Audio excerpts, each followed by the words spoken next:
Welcome back to the newsroom at France 24. We're interrupting our regular programming to cross live and listen to Marco Rubio for you, the US Secretary of State, talking about events in Venezuela.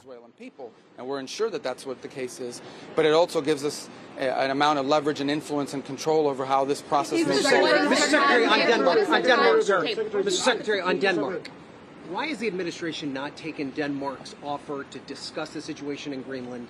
And I'll be meeting with them next week. But will you take military intervention off the table? I'm not here to talk about Denmark or military intervention. I'll be meeting with them next week. We'll have those conversations with them then. And but I'm not having anything further to add to that today. Can you clarify your comments to lawmakers? Does the U.S. intend to buy Greenland? Does the U.S. intend to buy Greenland? Can you clarify your comments to lawmakers this week? Well, that's always been the president's intent from the very beginning. He said it very early on. I mean, this is not new. He talked about it in his first term, and he's not the first U.S. president that has examined or looked at how could we acquire Greenland. There's an interest there. But so I just reminded them of the fact that not only did Truman want to do it, but President Trump's been talking about this since his first term. What? A statement last night saying that the military option... You've lost, really, he's lost a lot of weight. Good job, man. They said the military option is on the table. So is the administration really willing to risk the NATO alliance by potentially moving ahead? Guys, military option? What I think the White House said yesterday is what I will tell you now, and I've always said. The president always retained the option.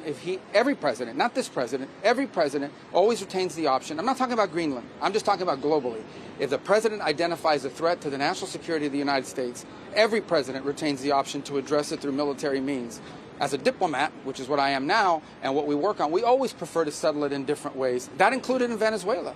We tried repeatedly to reach an outcome here that did not involve having to go in and grab an indicted drug trafficker. Those were unsuccessful, unfortunately. On Venezuela, the people of Venezuela are waking up to the same regime. Do you not worry about that? Well, first of all, the bottom line is that there is a process now in place where we have tremendous control and leverage over what those interim authorities are doing and are able to do. But obviously this will be a process of transition. In the end, it will be up to the Venezuelan people to transform their country. We are prepared under the right conditions, using the leverage that we have, which includes the fact that they cannot move any oil unless we allow them to move it. Well, again, I'm not going to give you a timeline on it. We want it to move as soon as possible. But we didn't expect this would... It's been 3 days since this happened, 4 days since this happened. So I understand that in this cycle and society we now live in, everyone wants instant outcomes. They want it to happen overnight. It's not going to work that way. But we're already seeing progress. With this new deal that's been announced and more deals to follow, you are already seeing how the leverage the United States has over those interim authorities is going to begin to lead to positive outcomes.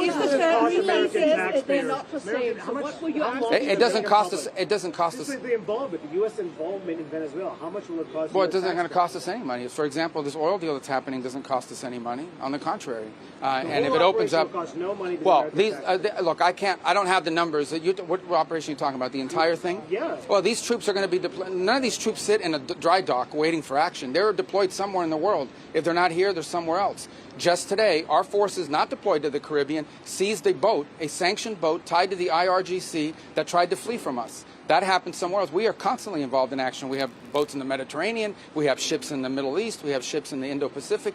These ships, if they weren't in the Caribbean, they'd be somewhere else conducting activity. Yeah. That's what the Navy does. I want to emphasize that question from CNN. The question's never asked how much does it cost when they're in the Mediterranean or the Red Sea or the Indian Ocean or the Pacific. But now that they're in our hemisphere, on a counter-cartel mission or ensuring that an indicted individual comes to justice, now you're asking the question of cost. It's a disingenuous question to begin with. You're trying to find any angle possible to undermine the success of one of the most historic military missions the world has ever seen. The level of sophistication that Senate just was briefed on, and the House was briefed on, a classified level, is something only the United States of America can accomplish. The world is taking notice of that. Certainly Venezuela is taking notice of that. And it continues because 2 oil tankers, 2 overnight, were seized by the United States of America, stateless or sanctioned, because the oil blockade, the quarantine of oil out of unsanctioned or stateless, sanctioned or stateless vessels continues. That leverage will continue, as Secretary Rubio outlined. So our military is prepared to continue this. As he said, the president, when he speaks, he means it. He's not messing around. We are an administration of action to advance our interests, and that is on full display. We're happy to brief the House. Two quick things, okay? Number one, because we have to go, because we got to brief the House, and if we don't and they're pissed at us, you guys better defend us. That was because we were talking to you. I'll make one more point, and it's a very interesting point. One of those ships that was seized that had oil in the Caribbean, you know what the interim authorities are asking for in Venezuela? They want that oil that was seized to be part of this deal. They understand that the only way they can move oil and generate revenue and not have economic collapse is if they cooperate and work with the United States, and that's what we see are going to happen. We got to go talk to the House, guys. Is it a challenge to Vladimir Putin? Well, you testified publicly. Is it a challenge to Vladimir Putin? That was a Russian-flagged tanker